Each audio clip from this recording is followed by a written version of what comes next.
Superintendent for DeKalb County Schools. Tonight, parents are speaking out about the finalist who was picked, and the feedback is not all that positive. Channel 2's Tony Thomas is live in Dunwoody, where some are questioning the district's decision.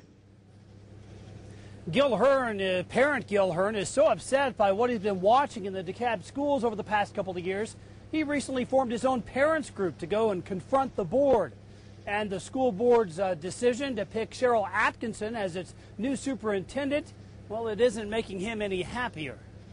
I believe that the board has offered up a mediocre candidate. Gil Hearn says he can't figure out why the mammoth DeKalb County School District would pick a leader from such a small Ohio district. If I could sit down with the board members, I'd want them to look me in the eye and tell them why they chose to pass over so many better qualified candidates for this one.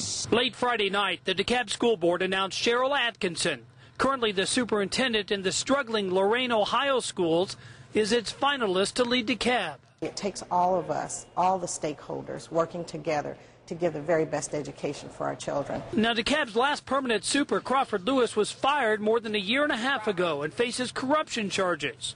2 other attempts to hire a leader failed. Board Chair Tom Bowen says Atkinson stood out among recent candidates. We wanted someone who was instructionally based, instructionally sound. Bowen wants Atkinson to start making changes right away, a potential concern for some teachers. I would hope that she's going to kind of sit back and keep her ears and her eyes open and talk to a lot of the stakeholders. I believe that it's time for parents to be outraged.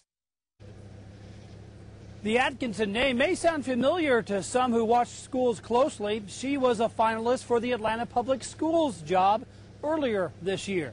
Now, the DeKalb School Board, under state law, must wait 14 days before they can officially vote to hire Cheryl Atkinson.